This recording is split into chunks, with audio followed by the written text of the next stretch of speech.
राष्ट्रीय कृषि और ग्रामीण विकास बैंक नाबार्ड ने पर्यावरण अनुकूल खेती को बढ़ावा देने के लिए जीवा कार्यक्रम शुरू किया है। बता दें, यह नाबार्ड के 11 राज्यों में जारी जल विभाजक और वाडी कार्यक्रमों के तहत प्राकृतिक खेती को बढ़ावा देगा।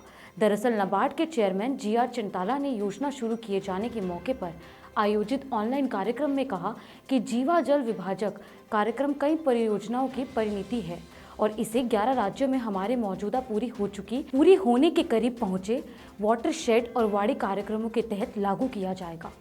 नमस्कार, मैं दीक्षा सोनी, कृषि न्यूज में आपका स्वागत है। आइए नजर डालते हैं आज की कृषि से जुड़ी सबसे बड़ी खबरों पर।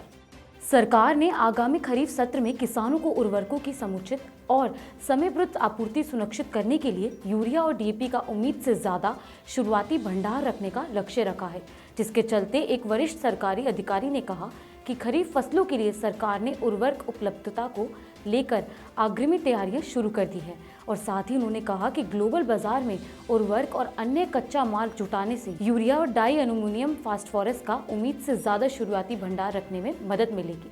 कृषि जागरण द्वारा आज वर्ल्ड पल्स डे को लेकर pulses to empower youth in achieving sustainable seed production, distribution and agri food system विषय पर एक लाइव सत्र का आयोजन किया गया, जहां उद्योग जगत के कई जाने माने प्रवक्ताओं ने वर्ल्ड पल्स डे को लेकर क्या कुछ कहा, आइए जानते हैं। भारत दुनिया में दलहन का सबसे बड़ा उत्पादक और उपभोक्ता है, ये तो हम सभी जानते हैं। भारत में दलहन में लगभग आत्मनिर्भरता हासिल कर ली है, ये भी दुनिया जानती है। बीते 5-6 सालों में ही भारत ने दलहन उत्पादन को 140 लाख टन से बढ़ाकर 240 लाख टन तक कर दिया है। वर्ष 2019 और 20 में भारत में 23.15 मिलियन टन दलहन उत्पादन हुआ, जो कि विश्व का 23% से अधिक है। तो मान लिया जाए कि हमारा जो भारत देश है कृषि प्रधान देश है और यहाँ पर आप ऊपर हिमाचल प्रदेश, उत्तराखंड से लेकर केरल तक जाएंगे तो विभिन्न प्रकार की दालों की प्रजातियां बिखरी पड़ी है। हरियाणा सरकार 28 मार्च से MSP पर सरसों की खरीद शुरू करेगी। बता दें, इस बार सरसों की MSP 5,050 रुपये प्रति क्विंटल तय की गई है और पिछली बार के मुकाबले इस बार 400 रुपये की बढ़ोतरी की गई है। दरअसल सरकार को इस बार बम्पर पैदावार की उम्मीद है, क्योंकि सरसों का रकबा देश भर में काफ़ी बढ़ गया है।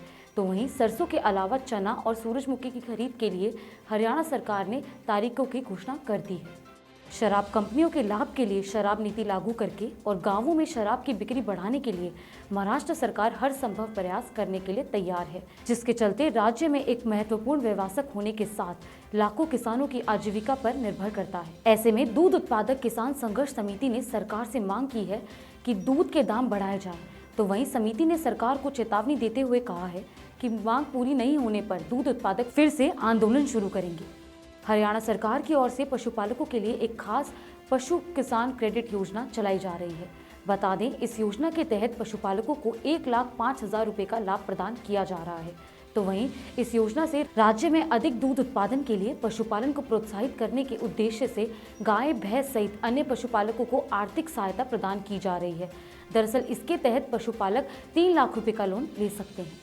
मौसम में उतार चढ़ाव के बीच दिल्ली NCR में आने वाले दिनों में ठंड और कोहरे से राहत मिलने के आसार हैं। तो वहीं मौसम विभाग का पूरा अनुमान है कि आगामी 12 फरवरी तक दिन में अधिक तापमान 24 डिग्री सेल्सियस से कम रहेगा और न्यूनतम तापमान भी 9 डिग्री सेल्सियस से कम रहने की संभावना है। फिलहाल बस इतना ही। ऐसी ही कृषि से जुड़ी खबरों के लिए देखते रहिए कृषि जागरण। धन्यवाद।